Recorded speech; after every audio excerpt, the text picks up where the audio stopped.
Sir మీ డిపార్ట్మెంట్లో రైతులకు సంబంధించి ఏమేమి స్కీమ్స్ ఉన్నాయి, రైతులు ఎలా వాడుకోవాలి? ఇప్పుడు స్కీమ్ విషయానికి వస్తే ఆయిల్ పామ్ ఉంది, అట్లాగే డ్రిప్ ఉంది, మైక్రో ఇరిగేషన్ ఉంది, అట్లాగే నర్సరీస్ ఉన్నాయి మంచి మంచి క్వాలిటీ, తర్వాత సిఓ ఉంది నారు ఇవ్వటానికి, తర్వాత ఎంఐడిహెచ్ ఉంది. ఎంఐడిహెచ్లో 45 స్కీమ్స్ ఉన్నాయి, 45 కాంపోనెంట్స్. మల్చింగ్ ఇస్తాము, కవర్స్ ఇస్తాము, తర్వాత ఏరియా ఎక్స్పాన్షన్ ఇస్తాం, రిజ్యూనేషన్ ఇస్తాం. అంటే టోటల్ పునరుద్ధరణ, క్యానబీ మేనేజ్మెంట్ ఇస్తాం, ఇవన్నీ ఇస్తాం. ట్రైనింగ్, కోల్డ్ స్టోరేజ్ ఇస్తాం సబ్సిడీ మీద, ఇవన్నీ ఇస్తున్నాం. అన్ని విధాలుగా MIDH mission for integrated development of horticulture. తర్వాత మీకు ఇంకోటి చెప్పడం, పెండాస్ పర్మనెంట్ పందిరి, అది ఇంకా మంచిది, దానికి బాగా డిమాండ్ ఉంది, అది కూడా ఇస్తున్నాం 50% రైతు మీద. స్కీమ్ అనేసరికి మీకు ఇప్పుడు ఎంఐడిహెచ్ ఉంది, మన దగ్గర ఏరియా ఎక్స్పాన్షన్ ఉంది, 40,000 అనుకో, 40% సబ్సిడీ అంటే 16,000. 16,000ని 3 సంవత్సరాలు ఇస్తాం.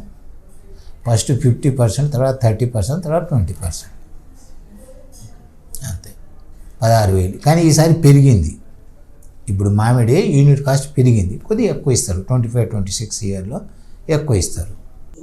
80,000ది రిస్ట్రిక్షన్ చేశారు. రిస్ట్రిక్షన్ చేసి 40,000 ఉంది పాతది. ఇప్పుడు ఈ సంవత్సరం ఏం చేశారంటే 25-26కి 1,25,000 చేశారు. 5x5 మీటర్ స్పేసింగ్లో 1,25,000 40% మ్యాంగో, 40% 50,000 వస్తుంది. 50,000ని 2 ఇన్స్టాల్మెంట్లో ఇవ్వమన్నారు. 60-40 అంటే 50,000 మొదటి సంవత్సరం 30,000, రెండో సంవత్సరం 20,000. అది కూడా 80% సర్వైవల్ ఉండాలి. ఒక ఎకరానికి 160 మొక్కలు ఇస్తాం.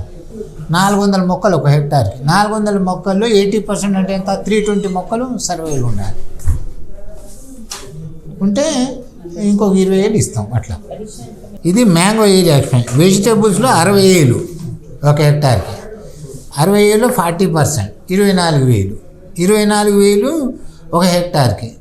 ఎకరానికి 10,000 సీడ్లింగ్స్ ఇస్తాం.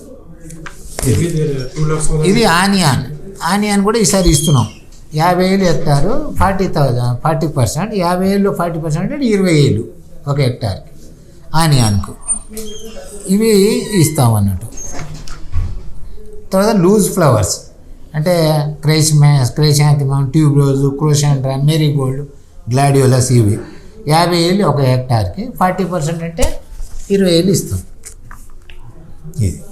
ఇవి స్కీమ్స్. డిహెచ్ఎస్ దగ్గర మేము గైడెన్స్ ఇస్తాం జిల్లాలకు. వాళ్ళ దగ్గర అప్లికేషన్ చేసుకోవాలి.